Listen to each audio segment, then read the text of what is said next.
Hey YouTube, Untamed here. People are refusing to buy new pickups. Go to any dealership lot and what are you going to see? You're going to see lines upon lines of unsold new pickup trucks, and oftentimes a lot of their larger SUVs as well. In today's video, I'm going to highlight the many reasons as to why people are now voting with their pocketbooks, no longer going out and buying these wildly overpriced vehicles. I'm going to wrap up this video with listing off a few vehicles, a few different trucks that I actually recommend buying if you have an opportunity to. That is, if you want to have reliability, simplicity, and affordability, so stick with me. For example, GM just issued a huge recall on roughly 600,000 pickup trucks and SUVs. This is all revolving around the 6.2 liter V8. A lot of us have been fully aware of the lifter issues that have plagued that platform, but now it goes beyond that. It goes further than that, and well, because of it, we're seeing a whole lot of engine failures take place. This affects the GMC Sierra 1500, Chevy Silverado 1500, of course, the Yukon, Yukon XL, the Tahoe, the Suburban, Cadillac Escalades, everything that had that 6.2 liter V8. Because let's face it, quality is going down all while the price tags are going up. You can't go buy a new truck nowadays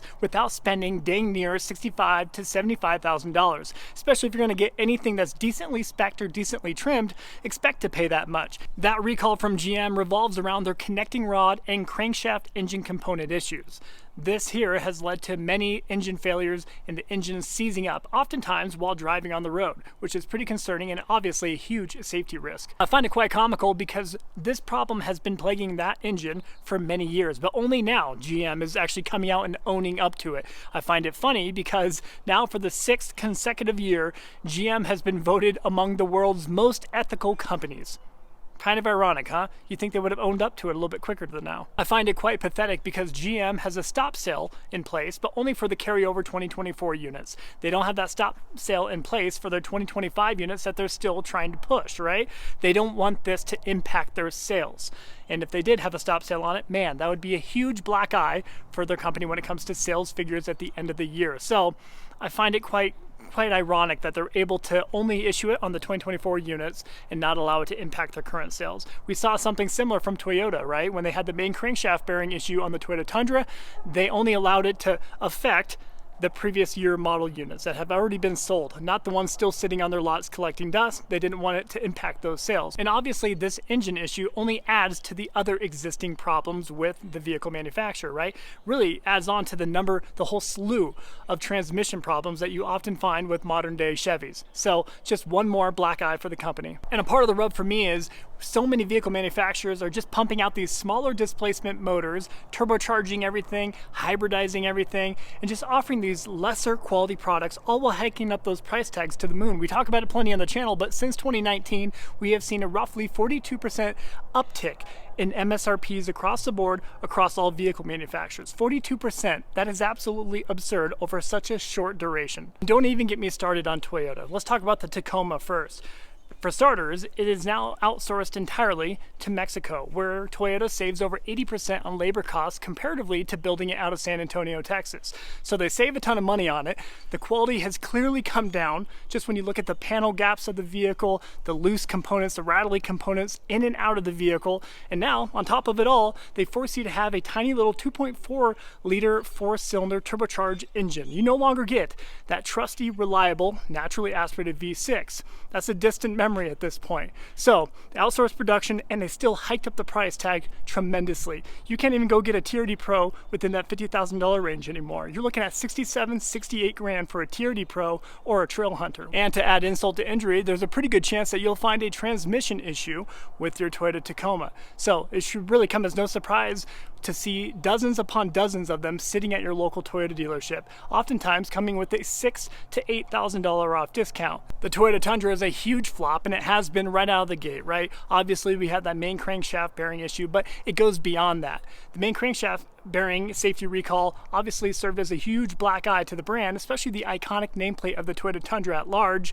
But more than that, you get a synthetic driving feel with that twin turbo V6. You no longer get a naturally aspirated V8 underneath the hood. You know, that very reliable, robust V8 that many Americans have come to love and appreciate.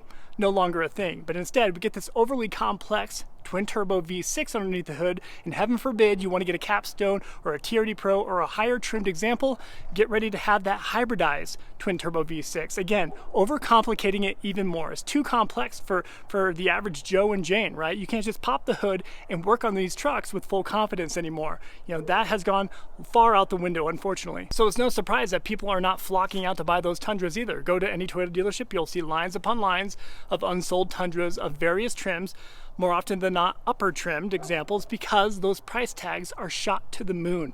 If you're gonna go get a capstone or a 1794 or a TRD Pro, get ready to fork over well over 70 grand for it, oftentimes over $80,000, especially for the capstone in particular. So when you sit inside of it, what are you surrounded with? You're surrounded with a ton of plastic, a sea of plastic on the inside, right? Then when you combine that with a very synthetic driving experience, a terrible turning radius, and that overbite, long nose front end, it's just a big no thank you for so many folks. Toyota in particular has always lived up to their Kaizen approach.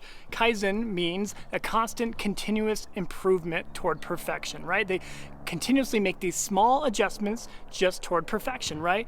Year after year, they're never making these huge monumental shifts or changes, but we have seen that recently with the new wave and new generation of Toyotas, unfortunately. These overly complex examples, to include the Land Cruiser that now only comes with that hybridized four-banger like we talked about. Same goes for the 4Runner now. The 6th generation 4Runner is a pretty big disappointment. They're already coming with pretty big discounts, you know, $4,000 to $6,000 off, and they're brand new.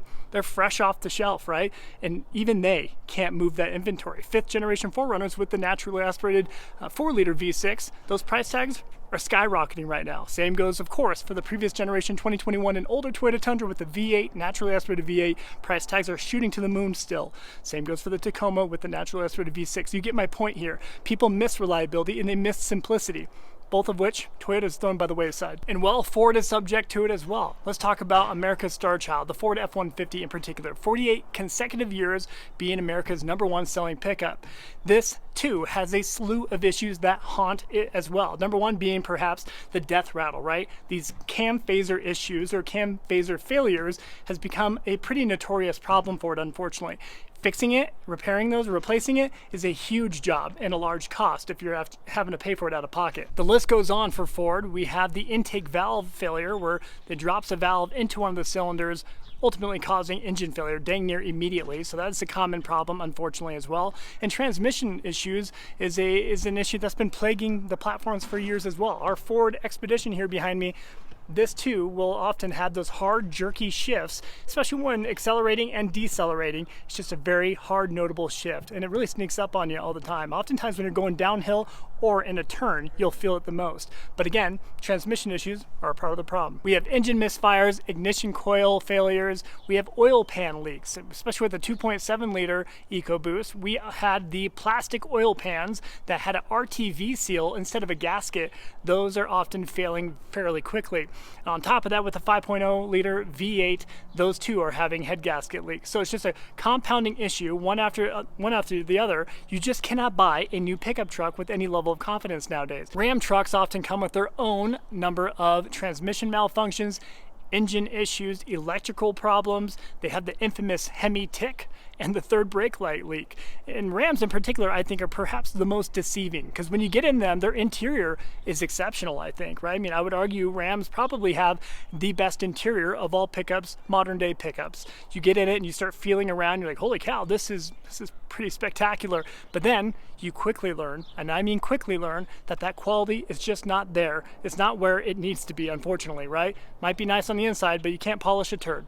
EV trucks in particular are just completely laughable at this point. Cybertruck, Tesla Cybertrucks, they're quite literally falling apart. Not to mention, you need to worry about getting your vehicle keyed or vandalized by a blue-haired weirdo. So it's just, you have so many problems, right? The Hummer EV is perhaps the hugest flop out of GM recently, right? We have an over 9,000 pound vehicle that's just coming with these $20,000 or $30,000 off discounts. Sure, it can crab walk, but it can't even crab walk itself off the lot with their huge discounts and 0% interest rate, right? They can't even move that metal. 9,000 pounds of it. Let's talk about Rivian real quick. I personally think they look good.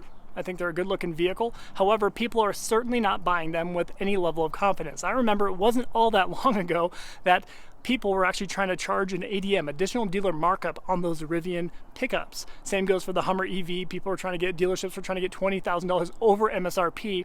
Now they can't move them with tremendous discounts and incentivized interest rates. So the Rivian in particular is pretty sad because they have seen the largest drop in their stock market price over 2024 throughout this last year out of any vehicle manufacturer. So that's quite telling. And you guys might not agree with me on this, but I personally believe EVs will succeed and thrive when money is cheap. And what I mean by that is when, you know, interest rates are very, very low and the economy is booming. EVs make great secondary or even third vehicles within the household. But if they're a primary vehicle and when people are struggling to make ends meet and they're living paycheck to paycheck, it just doesn't make sense for most people, right? They often will just go out and get a reliable combustion engine vehicle, something simple, something affordable. I think perhaps the largest issue with modern day pickups is they're all stuffed to the gills with technology, creature comforts, bells and whistles, and more often than not, we don't need all that stuff. And all that additional stuff brings that price tag up to the moon, right? We're talking that $70,000 to $100,000 pickup when most people, they want to go out and spend maybe $30,000 to $40,000 tops for their brand new truck. But unfortunately, that's no longer a reality for us. They're all stuffed to the gills because the profit margin increases tremendously for the vehicle manufacturer and the dealership alike when they hike up those MSRPs.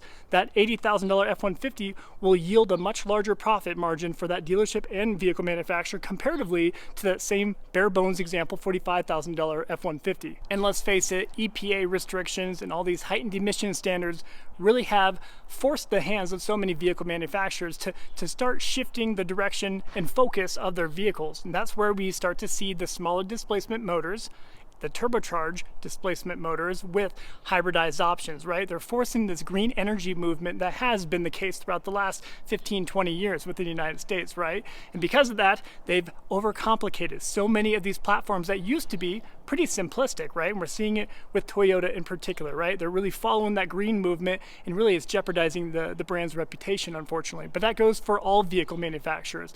But thankfully, we are seeing a little bit of a release and lift of EPA regulations, hopefully allowing vehicle manufacturers to kind of loosen the reins a little bit and pump out more affordable vehicles that are reliable, simplistic, and affordable. It's as simple as that. With so many Americans living paycheck to paycheck, it's pretty clear as to why so many dealerships are just sitting with completely overstocked lots, right? So many of them just have lines upon lines, more often than not, of pickup trucks or large SUVs. That's because your average American cannot justify going out and spending $80,000 for a pickup. And heaven forbid, like I mentioned, you need a diesel, right? You need a full-size pickup truck, a diesel option. You're not going to spend $90,000 to $100,000 plus for it, right? It just doesn't make sense. When you're talking monthly payments, you're easily looking at anywhere from $1,600 to $2,300 per month, depending on where you land on that. Especially with current interest rates being the way they are at 7% national average. Man, that's just a compounding problem, really death by 1,000 cuts if you ask me. And to paint a picture for you, the average new truck sale price back in 2024, just this last year, was over $64,000. That's the average new truck price. Over half of the individuals who purchased a truck with a loan last year, over half of those individuals have a monthly payment over $1,000. So again, when you add that with your hugely inflated insurance premium that's over doubled in the last 2.5 years, your large mortgage or rent payment, the cost of groceries, the cost of everything, it becomes suffocating, right? And we're seeing that clearly when you go to any dealership lot. Inventory is through the roof right now, and that demand is no longer there. And because of that, we're seeing so many people pivot back to these older models, right? These older models that were more affordable, more reliable, and more simplistic, right? They're going back to what they know and they feel comfortable with. They feel comfortable popping the hood and actually working on these platforms. I'm talking like the Nissan Frontier has a very simplistic 3.8 liter naturally aspirated V6, like the 2021 and older Toyota Tundra with that 5.7 liter V8, and just very sparse interior and exterior, very, very simplistic vehicle all around. And people miss that, right?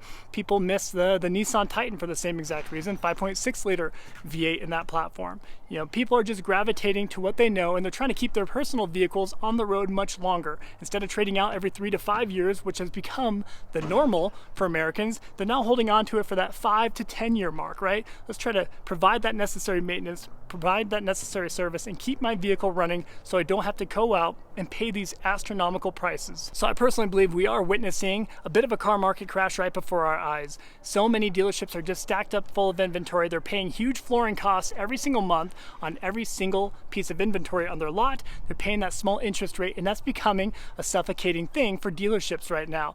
They're going to have to get very creative to move this inventory eventually, and that creativity is going to come in the form of huge discounts. I'm talking 25% or more off that MSRP, in addition to having a very incentivized interest rate. So they're going to have to do that if they want to move their inventory. So many dealerships right now have a ton of unsold 2024 carryover units. It's May 2025.